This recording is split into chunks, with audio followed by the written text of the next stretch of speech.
আর মাত্র একদিন পরেই ব্রিটেনের জাতীয় নির্বাচন। প্রার্থীগণ ব্যস্ত সময় পার করছেন প্রচারণায়। নির্বাচনের পূর্ব মুহূর্তে লেবার লিডার স্যার কিয়ার স্টারমারের বাংলাদেশ সম্পর্কে মন্তব্যে উত্তপ্ত ব্রিটেনের বাঙালি কমিউনিটি। বার্মিংহাম থেকে বিস্তারিত জানাচ্ছেন আমাদের প্রতিনিধি আব্দুল আহাদ সুমন। ক্যামেরায় ছিলেন Mizan Reza Chowdhury.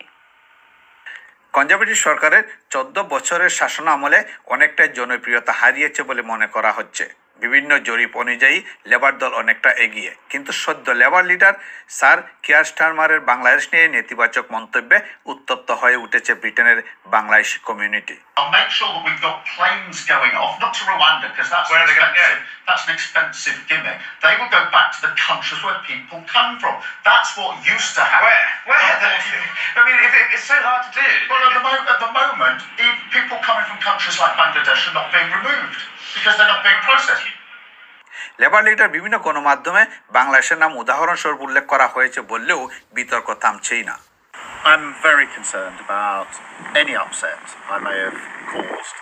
That certainly wasn't my intention. I didn't mean to offend anyone or upset anyone, and I'm genuinely concerned that I have done so, not least because the relationship between Labour and the Bangladeshi community is very, very strong. ব্রিটেনের asylum record অনুযায়ী asylum আবেদনে বাংলাদেশের অনুপাত অনেক নিচে। তারপরও বাংলাদেশের নাম উল্লেখ করে বাংলাদেশকে নেতিবাচক দৃষ্টিকোণ থেকে দেখা হয়েছে বলে মনে করেন অনেকেই। রাজনীতিতে যুগ যুগ ধরে বাঙালিরা লেবার পার্টিকে সমর্থন দিয়ে যাচ্ছে, কিন্তু লেবার নেতা কিয়ার স্টারমারের মন্তব্যে আমরা প্রবাসী বাংলাদেশিরা খুবই হতাশাগ্রস্ত হয়েছি এবং মর্মাহত হয়েছি। নির্বাচনে বাংলাদেশি বংশোদ্ভূত মোট 34 জন প্রার্থী অংশগ্রহণ করছেন।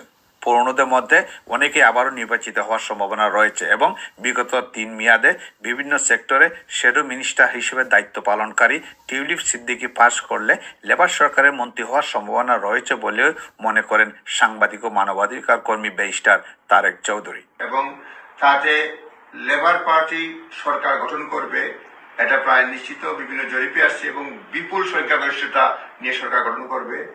গত 100 বছরের ইতিহাসে এই ধরনের সংখ্যাগরিষ্ঠতা হয়নি বা কোনো সরকার পায়নি, এই ধরনের সংখ্যাগরিষ্ঠতা পাবে।